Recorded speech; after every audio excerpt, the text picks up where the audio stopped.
मैं सबसे पहले महाराष्ट्र की इस महान भूमि को डॉक्टर बाबा साहब भीमराव अंबेडकर, छत्रपति शिवाजी महाराज, साहूजी महाराज, अन्ना भाऊ साठे, गाडगे महाराज, संत तुकाराम, आंदोलनों और क्रांतियों की भूमि सावित्रीबाई फूले की इस भूमि को नमन करता हूं, आपको प्रणाम करता हूं।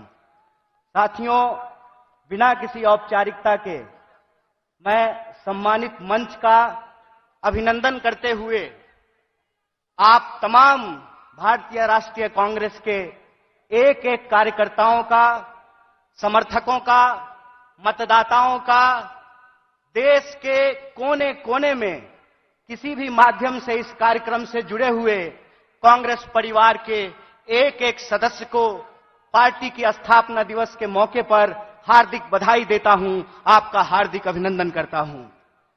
दोस्तों, ये हम सबके लिए बड़े गर्व की बात है कि देश की सबसे पहली और सबसे पुरानी राजनीतिक दल, जो एक राजनीतिक दल नहीं है, जिसने आज के भारत का नींव रखा है, उस पार्टी का हम स्थापना दिवस मना रहे हैं। ये हमारे लिए गर्व की बात है। जब हम अपने पार्टी की स्थापना दिवस मना रहे हैं तो हमको कुछ बात अपने दिमाग में, अपने जहन में उतारने की जरूरत है।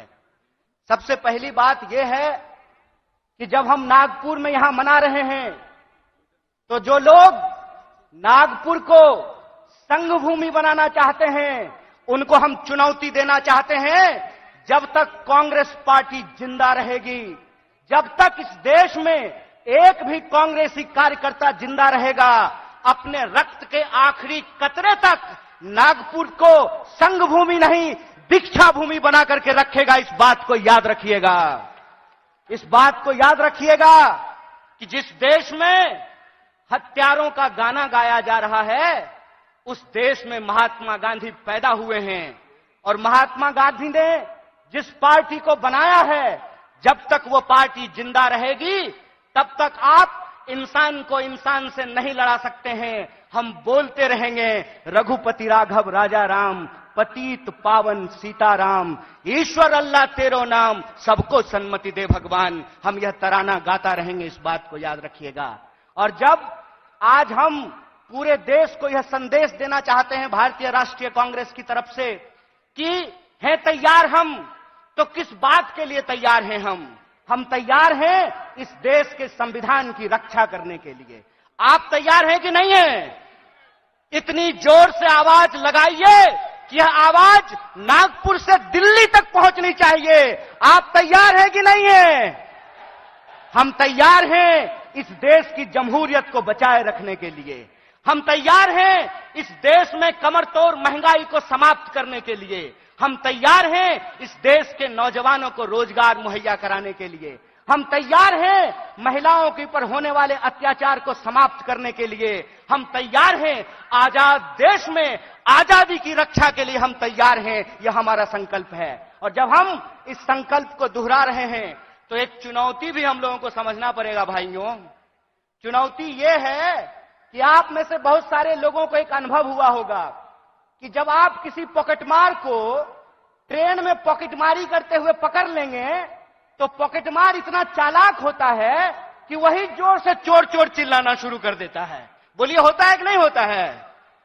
आज हमारे साथ इस देश की सबसे पुरानी पार्टी, इस देश को आजादी दिलाने वाली पार्टी, महात्मा गांधी की पार्टी, पंडित जवाहरलाल नेहरू, सुभाष चंद्र बोस, मौलाना अबुल कलाम आजाद, सरदार वल्लभ भाई पटेल, एनी बेसेंट, सरोजिनी नायडू की पार्टी के साथ भी यही हो रहा है कि हमने चोर को चोरी करते हुए फिर से पकड़ लिया है।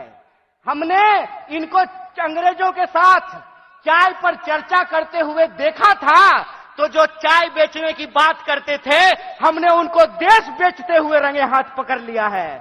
और जब हमने उनको देश को रंगे हाथ बेचते हुए पकड़ लिया है, तो पॉकेटमार को जब पकड़ लीजिएगा तो वो चोर चोर चिल्लाने लगेगा। वो कहते हैं कि कांग्रेस इस देश में भ्रष्टाचार लेकर के आई। एक सवाल हम पूछना चाहते हैं, आज आप कांग्रेस के नेताओं के घर पे ईडी भेजते हैं। परसों जया शाह के पिताजी से वही कांग्रेस का नेता अगर फोन पे सेटिंग कर ले तो वो ईडी जो है अपना रास्ता कैसे भूल जाती है, वो पता कैसे भूल जाती है।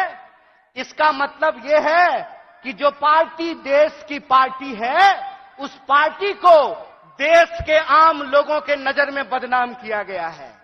और देश के आम लोगों के नजर में इसलिए बदनाम किया गया है कि अगर आप कांग्रेस के प्रति अपनी भावना छोड़ देंगे तो देश में कोई आपकी बात करने वाला नहीं रहेगा। इस बात को याद रखिएगा। इसीलिए इस मंच से मैं आप तमाम लोगों से एक बात की अपील करना चाहता हूं कि हे कांग्रेस के कार्यकर्ताओं, जब आप चाय की दुकान पर बैठते हैं, जब आप ट्रेन से यात्रा करते हैं, जब आप बसों में चलते हैं, जब आप खेतों में चर्चा करते हैं, दफ्तरों में चर्चा करते हैं, तो एक बात को याद रखिएगा, एक बात को याद रखिएगा कि सामने वाला जब आपको जलील करता है ना, तो वो आपको जलील करने से पहले अपने मां बाप को जलील कर रहा होता है, अपने पूर्वजों को जलील कर रहा होता है। क्योंकि कांग्रेस पार्टी इस देश का इतिहास है, वर्तमान है और इस देश की आम आवाम का भविष्य है। यह बात हमको समझना पड़ेगा। हमको समझना पड़ेगा कि कांग्रेस पार्टी अंग्रेजों से लड़ करके इस देश को आजादी दिलाई। आजाद भारत में पहली बार ऐसा हुआ कि दलितों को और ब्राह्मणों को बराबरी का वोट का अधिकार मिला। आजाद भारत में पहली बार ऐसा हुआ कि महिलाओं और पुरुषों को बराबरी का वोट का अधिकार मिला। आजाद भारत में पहली बार ऐसा हुआ कि राजे राजवाड़ा का वोट भी एक और नाली में उतर करके गटर साफ करने वाले का भी वोट एक, ऐसा भारतीय राष्ट्रीय कांग्रेस स्थापित करके आई। मैं कहता हूं कि जिस पंडित जवाहरलाल नेहरू को लोग आज संसद में खड़ा होकर के गालियां देते हैं, याद रखना मेरे दोस्त, अगर पंडित जवाहरलाल नेहरू नहीं होते तो झूठ ही सही तुम ये बात आज बोल नहीं पाते कि एक चाय बेचने वाला भी देश का प्रधानमंत्री बन सकता है। कांग्रेस का इतिहास ये है कि हम इस देश की आम आवाम के लिए लड़े थे, लड़े हैं और लड़ेंगे। इसीलिए माननीय मल्लिकार्जुन खड़गे साहब अपने 50 साल के राजनीतिक इतिहास में एक कांग्रेस के आम कार्यकर्ता से भारतीय राष्ट्रीय कांग्रेस के राष्ट्रीय अध्यक्ष बने हैं। यह है कांग्रेस पार्टी का लोकतांत्रिक इतिहास, यह है इस देश का इतिहास। इसीलिए आप तमाम कार्यकर्ताओं से मैं अपील करना चाहता हूं कि आज जो देश की हालत है, जिस तरीके से किसान आत्महत्या कर रहे हैं, जिस तरीके से हर घंटे नौजवान आत्महत्या कर रहा है, इसीलिए हमको इस संकल्प के साथ चलना पड़ेगा कि ये हमारी कांग्रेस है, हम सब की कांग्रेस है, यह हमारा देश है, हम सब का देश है और इसको बचाने के लिए अपने शरीर के आखिरी खून के बूंद तक हमको संघर्ष करना पड़ेगा। तो आप बताइए, चुनावी हार जीत अपनी जगह पे है, देश बचाने के लिए, संविधान बचाने के लिए, सबको शिक्षा के लिए, सबको काम के लिए आप तैयार हैं कि नहीं हैं? अगर आप तैयार हैं तो आखिरी बात बोल करके मैं अपनी बात को खत्म करूंगा।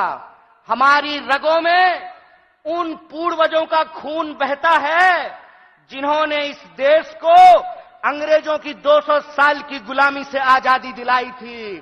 जब हमारे पुरखे अंग्रेजों की टैंक से नहीं डरे, जब हमारे पुरखे बलिदानियों का इतिहास बनाया, जब हमारे पुरखे फांसी के फंदे को हंसते हंसते चूम लिया, तो तुम एक बात जान लो भाई, तुम्हारा जो फ्रंटल ऑर्गेनाइजेशन है ना, ईडी और सीबीआई, उससे हम घड़ी घंट नहीं डरने वाले हैं।